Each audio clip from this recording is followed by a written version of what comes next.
Getting started. So awesome. Well, thank you everyone for joining us today for this workshop on the art of government contracting. This workshop is held during Capital Region Small Business Week powered by SMUD. So we have Franklin as a representative of SMUD today. So thank you for the support of this week and supporting small businesses. So we do appreciate that. This week has a whole host of events. We kicked off yesterday with the SAC Biz Connect out in Citrus Heights and had a wonderful connection for entrepreneurs and connecting to different resources.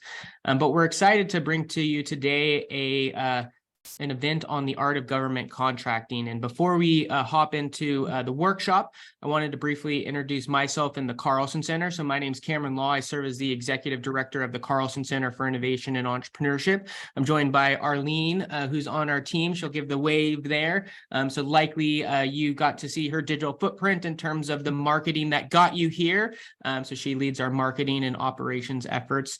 And but yeah, we serve as a regional hub and platform for providing an approachable and accessible entrepreneurial education, community, and support to enable startup founders of all backgrounds to ultimately launch and scale their businesses. And we're excited to partner this week with the Capital Region Small Business Week and bring this awesome workshop to you. And so joining us, we have Alicia Beckham, who is the founder and CEO of UProfit, and she'll be taking us through this wonderful workshop. And as I transition to her, just a couple things. We will be using the chat feature and raised hand features to bring in any questions. So I'll be keeping an eye out there to help facilitate any questions that come in. For those that didn't hear earlier, we will be recording this as well as sharing the slides with you. So I imagine I'll still get one or two of those questions in the chat, but we will be providing the content after. So without further ado, I'll turn it over to Alicia to take it away. So thank you all for being here. Thank you so much, Cameron. I appreciate it. Welcome, everyone. I hope that you guys are all having an amazing day.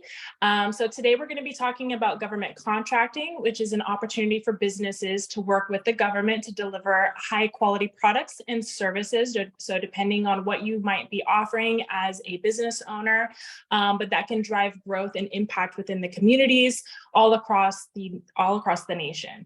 So participating in government contracting can be a complex process.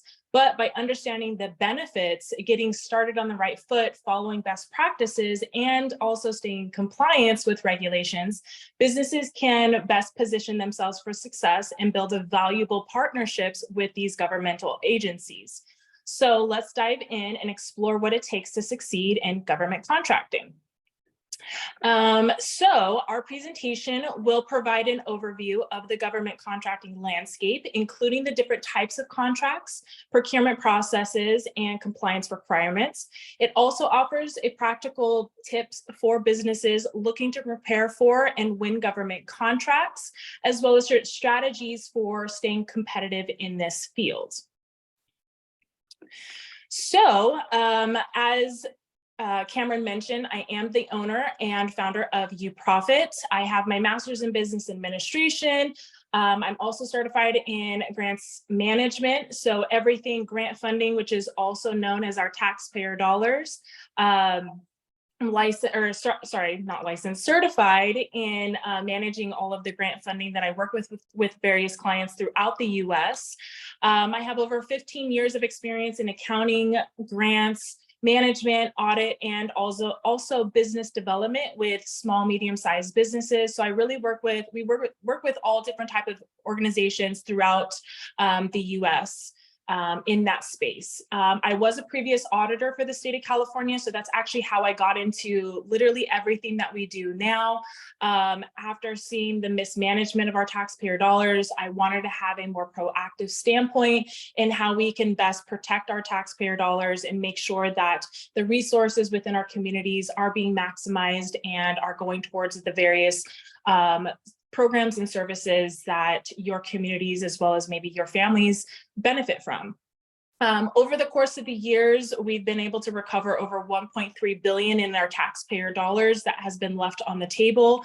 And so this is really one of those aspects in terms of government contracting where a portion of our taxpayer dollars are going to be essentially allocated to you if you are winning these types of contracts. And so really understanding how best to maximize that and be intentional, as well as being mindful of how best to manage that. That's going to help ensure that our taxpayer dollars are also being managed appropriately. Overall, I'm extremely, I say passionate is very understated in terms of how I feel about this space. But I'm very passionate about educating various organizations across the US on how best to manage our taxpayer dollars, as well as how to help small, medium-sized businesses be successful in the scale and growth of their organization. That's a little bit of background about myself as what my company offers. So the first step to understand government contracting, we will be providing an overview of the government contracting landscape, including the types of contracts, like I mentioned, key players involved, and the benefits and challenges of government contracting. Oops. Government contracting is a process by which the government purchases goods or services from businesses. So that's basically what government contracting is. In 2022, the government awarded a staggering $682.6 billion in contracts, with $158.7 billion going directly to small businesses. So the SBA defines a small business by a firm revenue no more than roughly 41.5 million and with fewer than 1,500 employees. And so this represents a tremendous financial opportunity for businesses of all size, particularly for small businesses looking to grow and expand their revenue streams. In fact, 25%, now that it used to be 23%, but it's now 25% of all government contracts must be awarded to small businesses. So making government contracting is an important avenue for small business owners to consider. But by participating in government contracting, it can be a complex process. And this is because every agency kind of has a different process in terms of how they might be procuring these type of services or products. Sorry, I was going to say process. Different services or products with a variety of regulations as well and compliance requirements. So there's a lot of different things to consider when you're trying to navigate this process. That's why it's important for businesses to have a clear understanding of the process, the benefits, and the best practices for success in this market. So some of the benefits to the businesses entering in the government contracting space, there are a few that are important to consider. So the first is the access to a large market. The government is the largest buyer of goods and services in the world, spending billions of dollars annually on contracts. So engaging in government contracting can provide businesses with access to this massive market, which can be especially valuable for small and medium-sized businesses. So stability and predictability. So unlike the private sector, government contracts often offer stability and predictability with contracts that are typically longer term and more secure. This can be a valuable source of stability for some businesses, especially during periods of economic uncertainty. And as you know, depending on who's in office, certain type of programs and services are going to be more important compared to others, depending on who is in office. So knowing the political standpoint of who is in office and who is running different aspects of the government from a federal standpoint can help basically position you and your business within the government contracting space. Diversification of revenue streams. So obviously engaging in government contracting can also provide businesses with a diversified revenue stream, reducing their reliance on a single client or market. I don't know about you, but I love to diversify my revenue streams because, like I just mentioned, relying on a single client or a market can put your business in a sticky situation, especially if there's a lot of ebbs and flows within our economy. This can also help businesses weather downturns or changes in the primary market. There's also opportunities for innovation. Government agencies are often at the forefront of innovation and technology development, and so contracting with these agencies can provide businesses with opportunities to collaborate on cutting-edge projects and technologies. Also, the public sector experience and credibility. As much as the public sector is extremely challenging for me, I find it also very rewarding. And so engaging in government contracting can provide businesses with valuable public sector experience and credibility, which can be valuable for future contract opportunities and partnerships.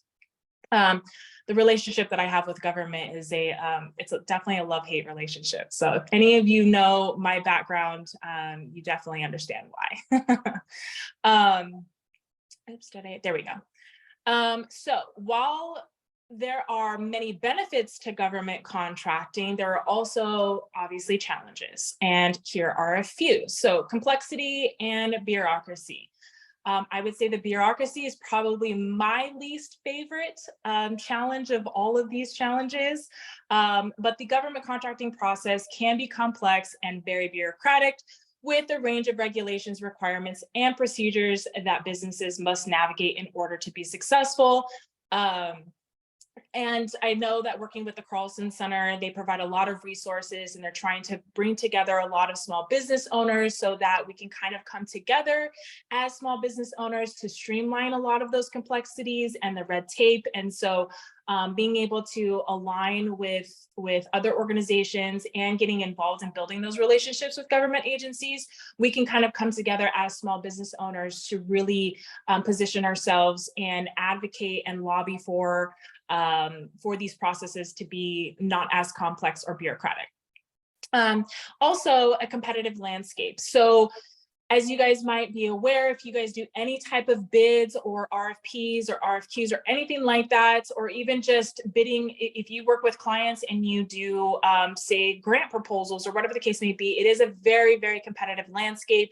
And so government contracting can be highly competitive, with many businesses trying to win various contracts that are limited in numbers. Compliance requirements. I nerd out with compliance. That is my background, obviously, as an auditor. So I love compliance stuff, but most people do not enjoy compliance or understanding the regulations and that sort. So this can be a challenge, a big challenge for businesses as they're coming into the government contracting, because within that there is a range of compliance requirements, including those related to ethics, accounting, and reporting.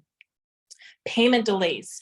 Not only is this common for business owners, but this is also common for the recipients who receive grant funding from government agencies. If any of you work with them, you might know that they may be very delayed in paying you your owed dollars.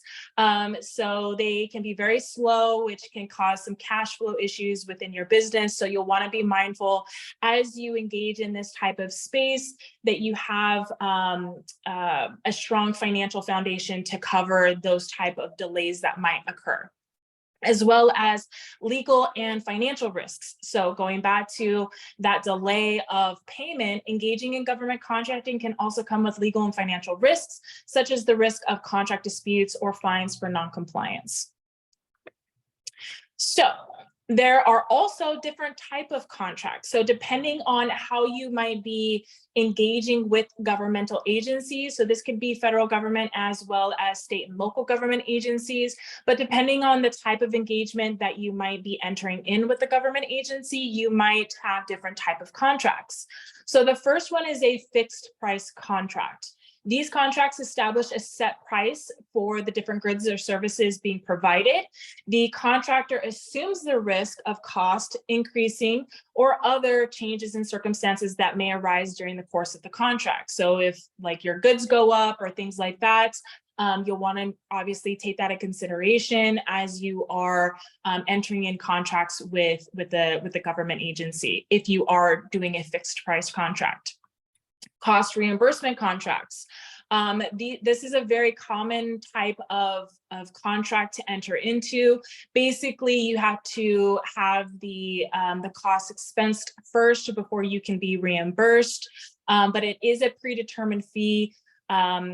that is usually associated with it. And they do require close monitoring and accounting to ensure that costs are reasonable and properly allocated as well.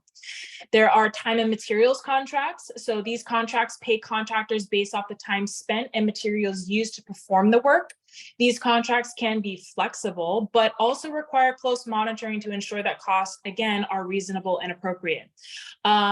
Basically, anytime you are dealing with government funding, also known as, and I will repeat this, our taxpayer dollars, because I feel like it's very important that people understand the correlation between the two. You'll want to always make sure that the costs are reasonable and appropriate, and that yes, if you do have questions, let me know and ask away. I like this to be a very free-flowing type of conversation. So again, if you have any questions, let us know. Also, multiple award contracts. These are going to be contracts that are awarded to multiple contractors, hence the multiple award contract definition, with the government issuing task orders to the contractors as needed. These type of contracts can provide flexibility and increased competition. GSA schedule contracts. This is actually one that I recently, within the past couple of years, started to get more heavily into, but these are contracts that are pre-negotiated contracts with the General Services Administration, the GSA, that allow businesses to sell goods and services to the government at predetermined prices. One of the benefits about having a GSA is that you can identify your personnel as well as what the rate would be based off of that. And so they gather various data, say from like Deloitte and other big accounting firms, and they'll do a study across the entire nation to identify, based off of certain roles, different functions, and the experience of, say, the key personnel within any company, they have identified certain rates that you can charge for those type of services. By having these scheduled contracts, you can supply that to the agencies, and they basically can say, yes, this is through the GSA schedule contract. We're okay with this contract. I actually have one with the Department of General Services for the state of California. So I have certain rates that are identified for not only my role, but also my employees' role. And one of the benefits of this is that let's just say there's a state department within the state of California that wants to contract and work directly with me. They can, so they don't necessarily have to go out to bid. They don't have to go and find other proposals that need to offset, say, what I am providing. If it's in alignment with what they're looking for, they can basically do a direct contract with me, sort of like entering in contracts in the private industry. So I find this one especially beneficial depending on your type of organization and what products or services that you might be offering. If your products or services are not necessarily something that the government is heavily purchasing, then this might not be the best use of your time or even process to go through. And then there's also the simplified acquisition contracts per the 2 CFR and as well as FAR regulations. The simplified acquisition contract is anything under $250,000. These contracts are designed to streamline the procurement process and reduce administrative burden. So those are some examples of the different type of contracts that you might enter into with the different governmental agencies that you might be wanting to work with. Another aspect is understanding who the key players are that are involved when contracting with the government. This is going to be extremely important because it can dramatically change the trajectory of your business. As you guys might know, building relationships is very, very important in this space as you guys are all here together. I highly encourage you guys to exchange contacts with each other, use the chat platform. If you guys don't know each other, share your contact information, see how you guys might be able to collaborate with each other. So aside from just government contracting, I highly encourage that to just be a normal thing that business owners as well as people in general do, is to network and just kind of get to know who's in your space, who is surrounded by you. But the first thing is the first key player that is involved is obviously the government agency. Those are the ones that you are directly trying to contract with. And so these agencies might issue requests for proposals, also known as RFPs, or requests for quotes, and which are also known as RFQs. And they'll also evaluate the proposals from potential contractors. And so knowing who the government agencies are, building those relationships are very, very, very important. Prime contractors.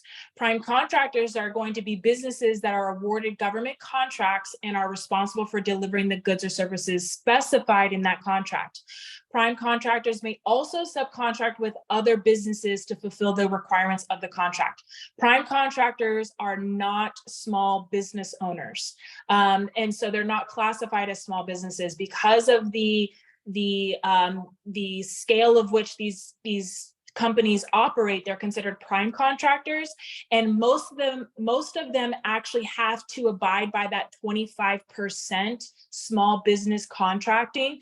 And so this could be a great opportunity that if you don't necessarily meet all of the qualifications within a specific contract that you are looking at with a government agency, you can connect with a prime contractor and be a subcontractor within that prime contractor, so that both of you are able to work together on the same project.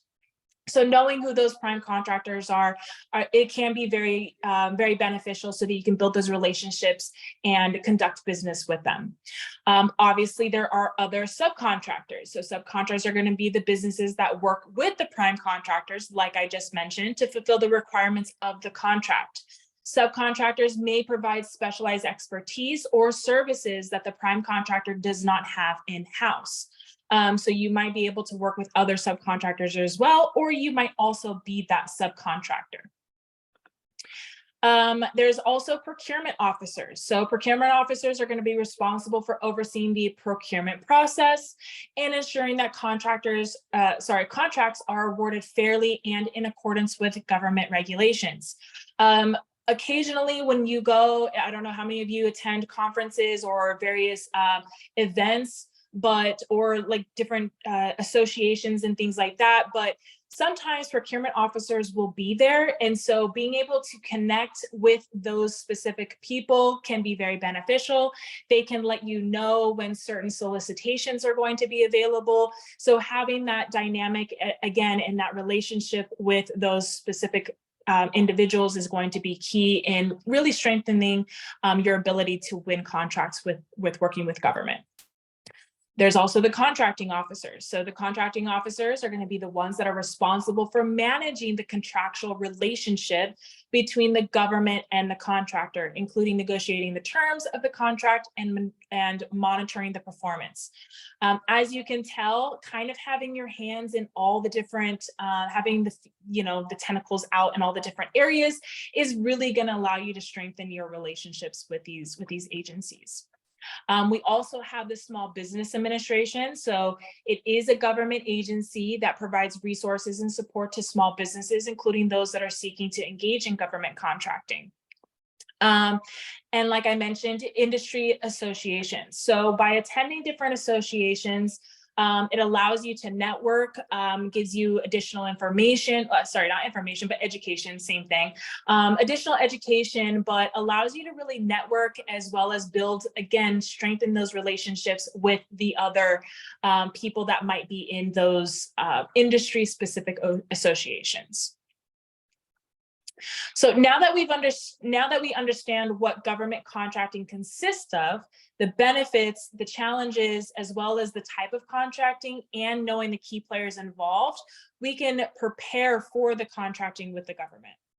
So this section will provide practical advice for businesses looking to prepare for government contracting, including identifying opportunities, registering as a contractor, understanding the proposal process, and common mistakes to avoid. So government contracting can be a great opportunity for businesses to access a large and stable market. However, there are specific requirements that businesses must meet to participate. Firstly, if you are a business and you want to work with the federal government, so there are different processes. If you want to work with just say state and local government versus the federal government does have different processes in terms of how you can conduct work with them versus say the state and local government. Again, this is where compliance and making sure that you understand the ins and outs of government contracting is really, really important, so that you know based off of your audience who you might be dealing with and what you would need to take in consideration. So if you are wanting to work with the federal government, you must be awarded a multiple award schedule, also known as MAS. Again, the contract that I have with the state of California, specifically with the Department of General Services, it is called the CMAS. So it's the California Multiple Award Schedule. So that is what I have. The process was fairly simple. Not to say that your organization might not be simple. So depending on the size and all of that sort of stuff, it might be a lengthier process. But I found that not only was the process pretty straightforward, but the Department of General Services, again, this is for California. I'm assuming that there's going to be a lot of California people here. That the Department of General Services, their small business department, is very, very, very helpful in walking you through this entire process to get a CMAS award. So I highly encourage that if you're in that space and are interested in wanting to get a multiple award schedule, you can go directly to Department of General Services website and find out more information regarding that. There is also a government-wide acquisition contract known as the GWAC, or the multiple agency contract MAC, or you can partner with an existing contract holder to access opportunities. So that's the first one in terms of being able to find different opportunities that exist. In general, however, to participate in government contracting, businesses must, again, I don't want to say must is probably not the best word because it really just depends, but it's always just best to have your business registered on SAM.gov. And that is the primary database of government contractors. They can also work with, again, the General Services Administration, which is the GSA, and the Small Business Administration to learn more about the opportunities and resources that are available. The GSA provides a range of resources and support to businesses that engage in government contracting, including access to pre-negotiated contracts, training and education programs, as well as networking opportunities. Meanwhile, the SBA is going to provide a lot of resources and support specifically to small businesses, including assistance in proposal development, mentorship programs, and a bunch of other services that the SBA provides for small businesses. My company specifically, we obtain a lot of our contracts through the submission of RFPs or RFQs. There's a lot of different areas of which you might be able to find those type of RFPs or RFQs, but things like Planet Bids, Find RFP, even going on, if a certain type of organization is your ideal client, going on their website and looking up bids or solicitations. There's a lot of different terminology that's interchanged that you can just search on their website and find those different solicitations that these organizations are obviously soliciting for. They also have, some organizations are more robust and more advanced, and they actually have vendor portals where you can actually be notified of specific solicitations based off of keywords. So for example, with my CMAS agreement within the Department of General Services, I have keywords that I have under my profile. So anytime any agency within the state of California is looking to solicit for those keywords, I will get notified via email of that solicitation.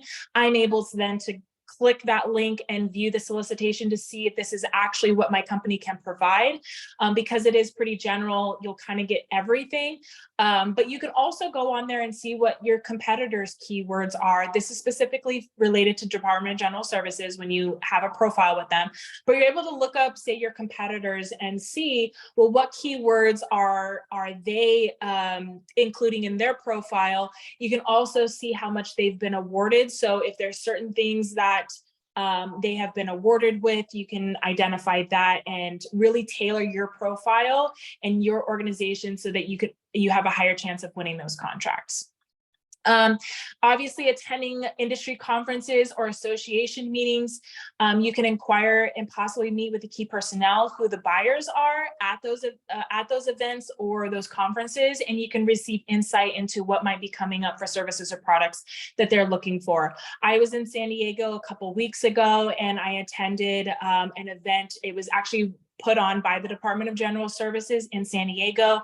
There was all different types of city, counties, transportation districts, not transportation districts, but like water districts, all different types of governmental entities that were at that location. And they were more than happy to share everything that they have going on, all the things that they're looking to buy, services they're looking to procure, all that good stuff. So really just developing those relationships, again, are going to be helpful, because even though it might not be on their website, they can let you know in advance of things that might be coming up. The key thing is developing the relationships with these individuals.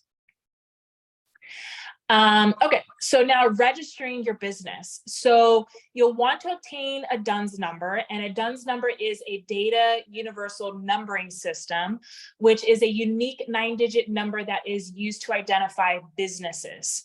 While I personally haven't come across the situation, now I have a DUNS number, but I haven't come across yet where I've had to supply that number to obtain a contract.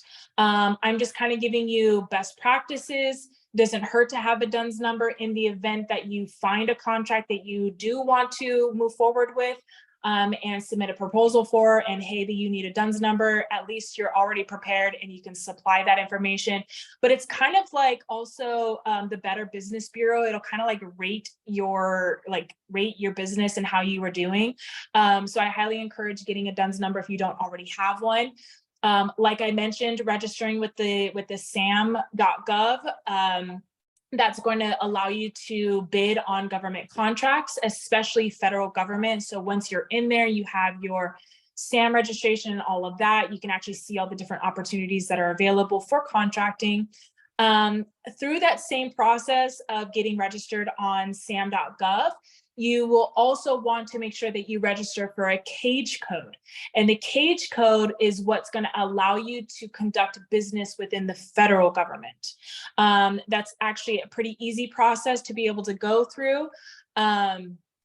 I'm not entirely sure, Rebecca. I know that I actually just recently got a DUNS, but I can definitely confirm if it has been replaced with UEI. But I know I just recently got a DUNS number. So you'll definitely want to get a CAGE code as well if you are conducting business with the federal government. As well as any state or nationwide registration. So a lot of times when you are preparing proposals or things like that, RFPs with these various agencies, you might have to be registered already within that government agency, within that state, I should say. And so making sure that you read thoroughly in terms of what the solicitation says so that you are actually able to contract with those governmental agencies. And if that is the link that you just provided, Rebecca, thank you so much. I will definitely look into that. Okay, so the proposal process. This is a whole other separate workshop because proposal process is probably one of the, I mean, it's the proposal. It's what you're submitting to say, hey, this is what I can offer.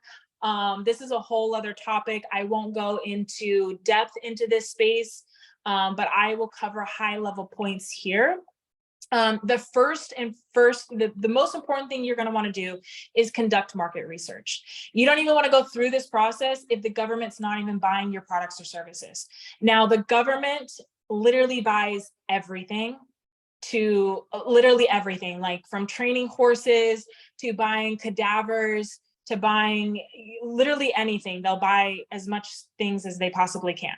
But you'll want to do some market research to make sure that your products or services are even needed within the government space.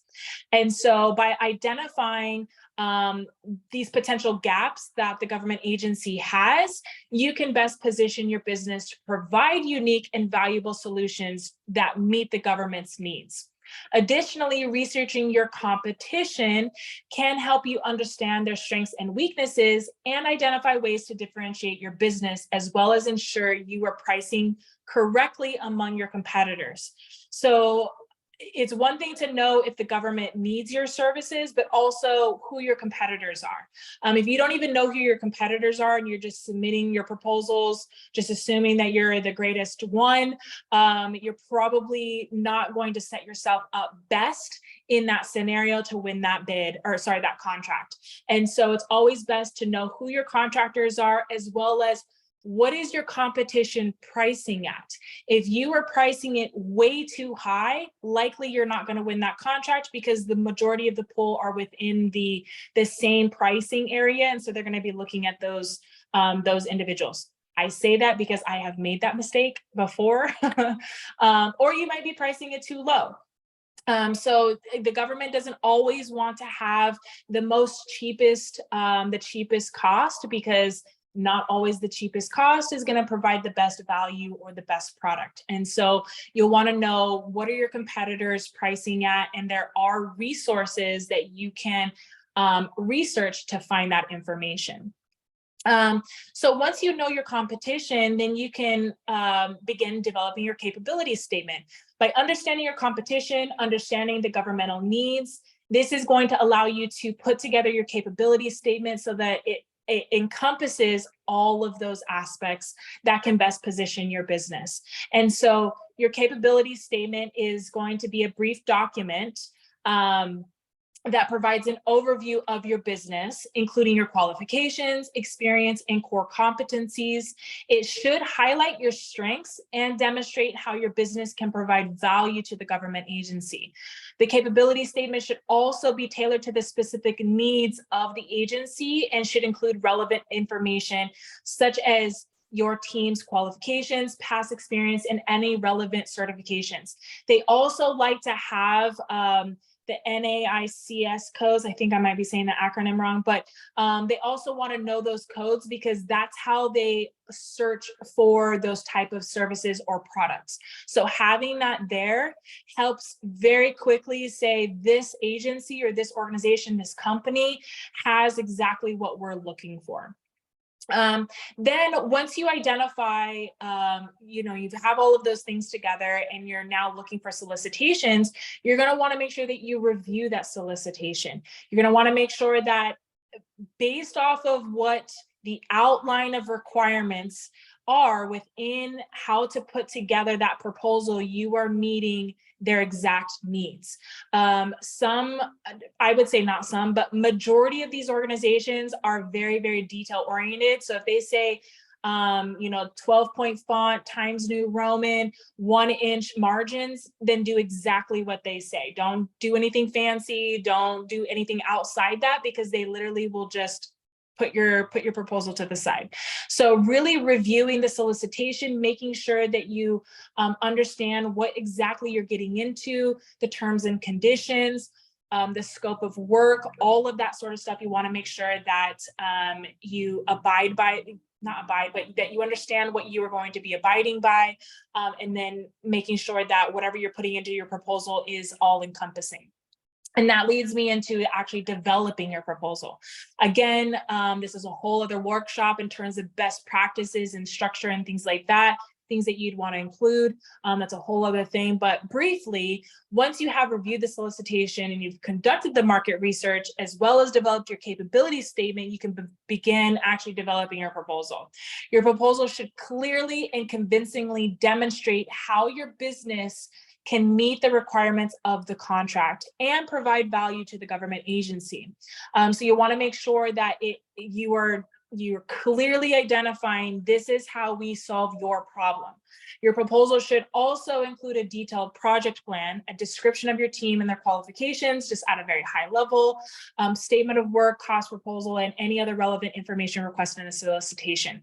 I've actually come across certain proposals where they actually want you to have a completely separate proposal. So they have the technical proposal, they have the cost proposal, and then you have an administrative proposal. And they clearly say they do not want them combined. And so it's like super, super detailed. So when you're developing these proposals, make sure that you're in accordance with what they have outlined in that document. And then you can submit your proposal. Obviously, make sure that you know how to submit it. Not every organization will allow you to do it electronically. And so if you have to fax it, if you have to, mail 10 copies, that's just what you're going to have to do. If that's worth the job and the contract, then submit those hard copies, sealed bids, all that good stuff to them. And then obviously there's the evaluation and selection. So within the solicitation, they'll identify how these businesses are going to be, as well as organizations, how these organizations are going to be evaluated and selected. So as you're building out your proposal, you want to make sure that obviously you can rank as high in terms of the grading criteria, rate as high as possible within that, and so that you are a competitor among all of the rest of the people that are submitting their proposals. And then obviously the contract negotiations. So once the agency has selected your proposal, then you'll go through the contract negotiations. Make sure you read the contract. That includes the fine print. You want to make sure that you actually read it before you actually submit, because oftentimes during that process, you can ask questions, things can be taken out in terms of the terms and conditions, things like that. So you'll want to make sure that you know that ahead of time before you actually are selected for the proposal, but then also verify that at the end to make sure that, one, your costs are fully included, two, that you're able to meet the delivery and the delivery schedule, as well as meet the scope within the work that is projected. Okay. So common mistakes to avoid, obviously failing to research the agency and the opportunity. I find this happens a lot. I know this because I have done that exact thing. I didn't do enough research. I should have done just understood either the program more, what is it exactly that they're needing, whatever the case may be. So really understanding, researching the agency and knowing exactly what it is that they're needing so that you can best target your proposal to their needs. Not following instructions. So like I mentioned, if the agency has said 1-inch margins, 12-point font, Times New Roman, then do exactly that. They will outline those instructions very clearly within the solicitation. And so please read all of their documents. Over-promising or under-delivering. Obviously, this is a big issue, because if you're saying that you can do something and then you don't deliver, that can severely damage your reputation and lead to lost opportunities in the future. So definitely don't want to do that. Also not focusing on past performance. Sometimes you can forget all of the amazing things that you've done in the past, all of the amazing, things that you've been able to accomplish for your clients. And so sometimes just having a strategy session, and sometimes I have to write all this stuff down on my whiteboard of oh, I did this, I did this, I did this, and literally just play with it, because all of that is a great story. No matter how small it is, I'm sure that you can find a way to say that, oh, well, this past experience contributed to my ability to either time manage or deliver on time, or whatever the case may be, right? So really identifying all the different past performance that can really strengthen your business compared to everyone else. Poor financial management. Poor financial management is probably the number one thing that I see all the time, not only with this, but across the entire country. As you guys know, we're going through a recession, inflation. That's because of poor financial management. So you'll want to make sure that you understand how much it's actually costing you to actually provide that particular contract. And again, that's a whole other topic as well that I love going into. So basically you want to make sure that you understand how much it's going to cost you, as well as managing the cost of the actual contract. Likely they're not going to give you more money because, you know, you under projected. Failing to maintain compliance. So obviously making sure that you're in compliance with the federal regulations is extremely important. So you want to make sure that you understand the compliance of that, and then not seeking feedback. After you submit a proposal, always ask for feedback to see how you might be able to improve for the future. Okay, so now winning contracting. Here we're going to provide some strategies for winning government contracts, including best practices for bidding, leveraging small business and diversity certifications, as well as understanding evaluation criteria and building relationships with government officials. So the evaluation criteria, you will want to make sure, again, like I mentioned, there might be a technical approach. So if they are requiring only a technical approach, you want to make sure that that is included and it's completely separate from, say, the cost proposal, including past performance. You want to make sure that you really strengthen your past performance. Again, cost and price. So there, again, if you are overpricing compared to your competitors, this is why you need to know who your competitors are and how they are pricing, making sure that you're in alignment with that. So making sure the cost and price is in alignment with what they would expect. Also the management approach. So obviously they're going to make sure that based off of your process in terms of how you might manage the project, what would be the steps necessary to fulfill that contract. They're going to be looking at your approach to that, as well as small business participation. So again, like I mentioned, 25% of all contracts must be awarded to small businesses throughout the US, as well as the prime contractors have to abide by that as well.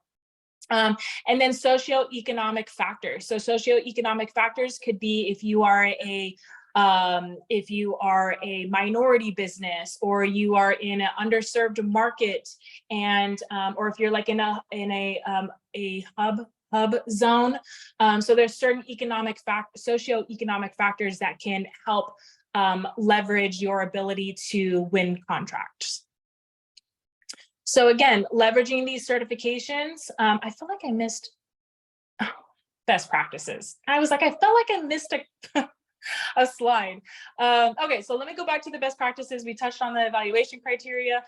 So best practices, obviously you're going to want to make sure that you conduct the market research. I've already highlighted that enough in terms of understanding why you need to conduct a market research. Again, I identified why it's important to have a strong capability statement. This is where it's like a one-pager.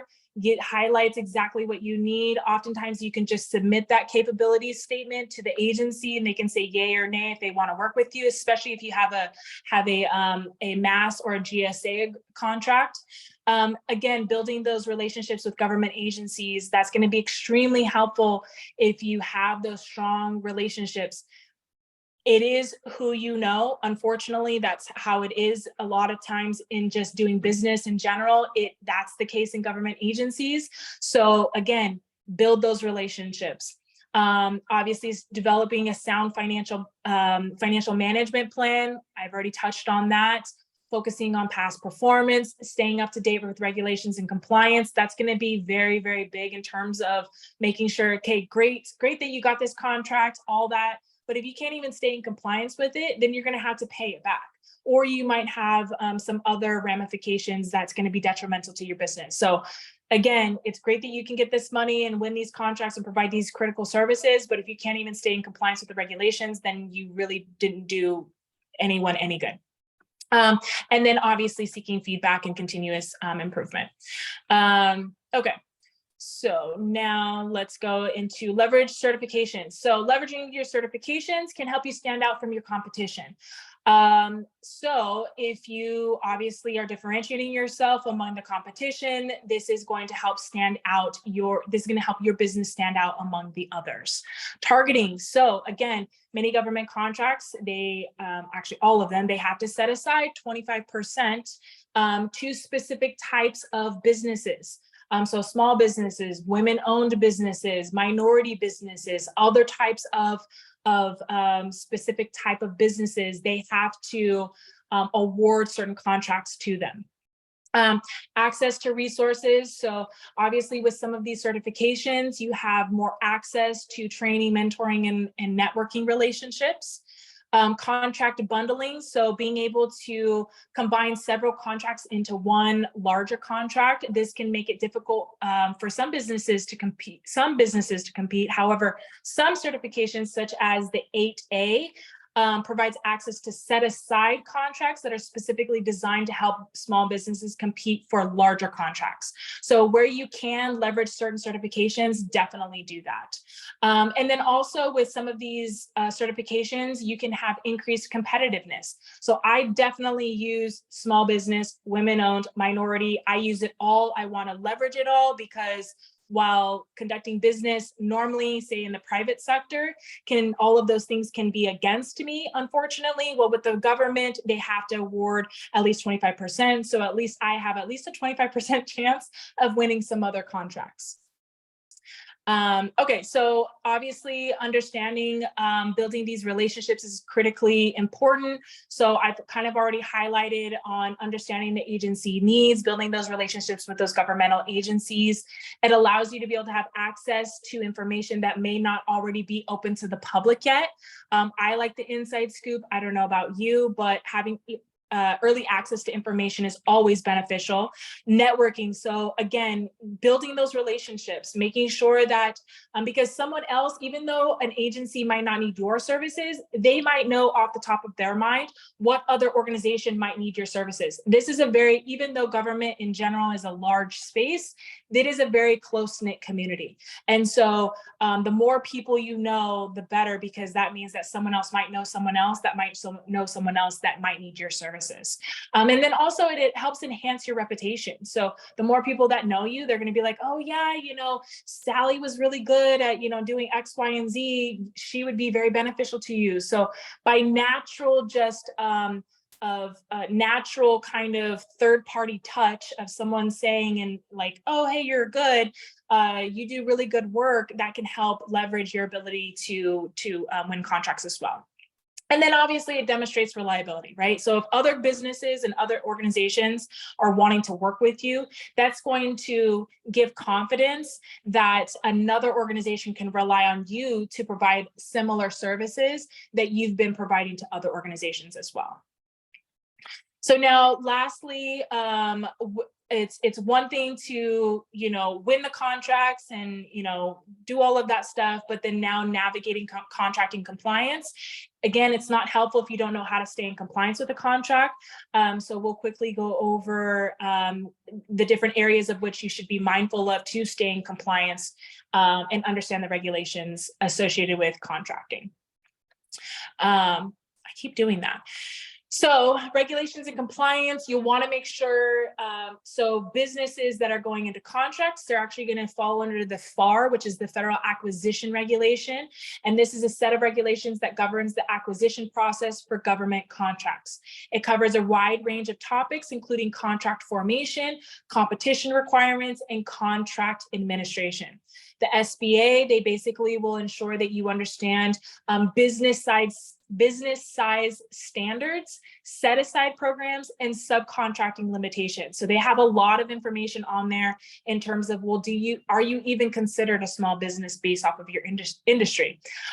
Labor laws and regulations. So while this one seems pretty straightforward, I'm dealing with a client right now who is definitely not in compliance with labor laws. It blows my mind how they've been around forever, but it happens. So make sure that you are in compliance with the labor laws and regulations, such as minimum wage, overtime pay, and workplace safety, workers' comp, all that sort of stuff.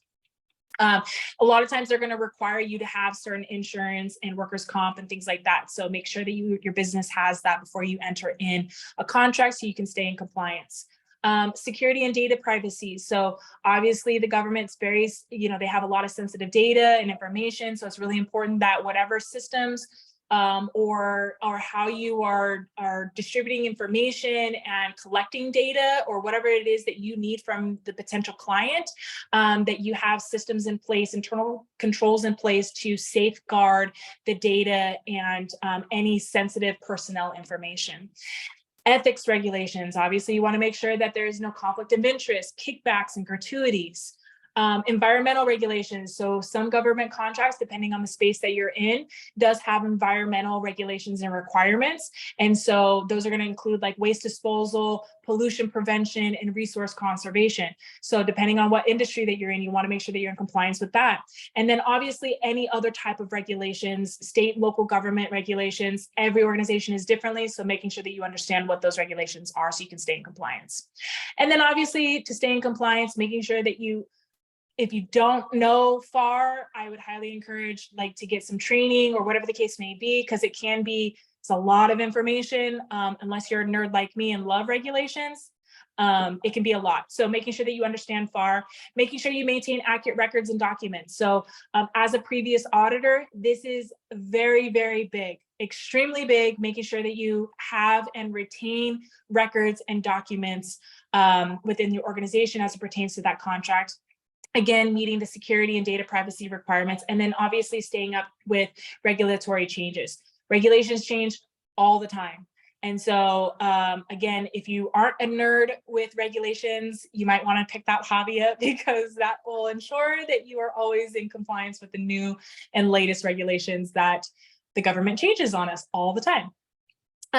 So now that we have concluded our workshop and I'm going to kind of highlight some of the key points that we just went over and then leave some time for questions. So as I mentioned, the benefits of government contracting is you're going to be able to participate in a variety of different types of revenue streams within different organizations, access to new markets and opportunities to work with government to solve important problems. Getting started in government contracting, obviously, you should obtain the necessary certifications and registrations, as well as conduct market research and build relationships with government agencies. That's going to be a really, really important one. Obviously, the best practices, make sure that you understand the evaluation criteria, as well as leveraging your certifications and making sure that you're obviously staying in compliance within those regulations, as well as it pertains to the contract. So FAR is going to be your go-to. So that's the Federal Acquisition Regulation, also known as FAR, that you're going to want to make sure that you reference. And then obviously leveraging the different resources that's available, like GSA. A lot of times cities, counties have small business advocacy departments and groups that can help advocate for your business. So making sure that you, again, build those relationships, network with people, get to know people, know what it is that they need, send them cookies, it doesn't really matter, but build those relationships with them. And with that, if you guys have any questions, I'm happy to address any questions that you guys might have. Otherwise, thank you so much for having me. But again, I love answering any type of questions that you guys might have. Awesome. Well, thank you, Alicia. We'll give the virtual round of applause there, and we maybe have time for a question or so. We just have a few minutes left. I'll check the chat here, but I do not see any questions at this time. Franklin, thanks for throwing the seed program for small businesses in the Sacramento area that want to access potential contracts there. So definitely check that out. Great program. Going once and twice on that. Alicia, looks like you were going to say something real quickly there. I was going to say the cities and counties, as well as the state government, has a tremendous amount of opportunities. Like, there is so much money being allocated, you just have to find it and you just have to know where to go. And what I can do is I can share some links to different websites that can be helpful to kind of know where to look. But honestly, if you just look in like government contracting, like a whole bunch of stuff will pop up. So So yeah, there's a ton of money out there, especially if you're a small business owner. I would definitely leverage that you are a small business owner, as well as any other type of certifications that you might have, like a minority or women-owned. I leverage them. So definitely. So we do have one question here, and then one that I can maybe answer. So we had will there be an RFP workshop in the future? So I will have to sync up on that interest there. But yeah, I'm not 100% sure, but potentially. So I'll have to talk to Alicia and see if that's an opportunity. But the question that I cannot certainly answer is, can you touch on the GSA one more time? And then after that, we'll call it. So the GSA is going to be the General Service Administration at the government level. So the state of California, for example, has a General Services Department. And so specifically within the state of California, if you're in California, I don't know if you are, Jamar, but you can actually work with the Department of General Services to get a CMAS agreement, and they basically leverage the GSA. You can also do, if you want to work with the federal government, the GSA specifically, that specific department at the federal level is going to work at a federal level contracting. And so what they do is they do a nationwide contract where you can work with any type of organization, and they set your rates, but it allows you also to contract with the federal government. So the GSA has a ton of information. You can Google GSA and you can research their website. It gives a tremendous amount of information. To be honest, it is a little confusing navigating in terms of like, okay, what's the first step? But to highlight on Cameron's point in terms of the RFP workshop, I actually am providing a workshop next week, but it's for a different organization. But I am happy if there is a need for an RFP workshop, I'm happy to work with the Carlson Center and Cameron to do something like that for sure. Well, we got our second thumbs up there in the chat. Okay. So we'll have to sync up on that.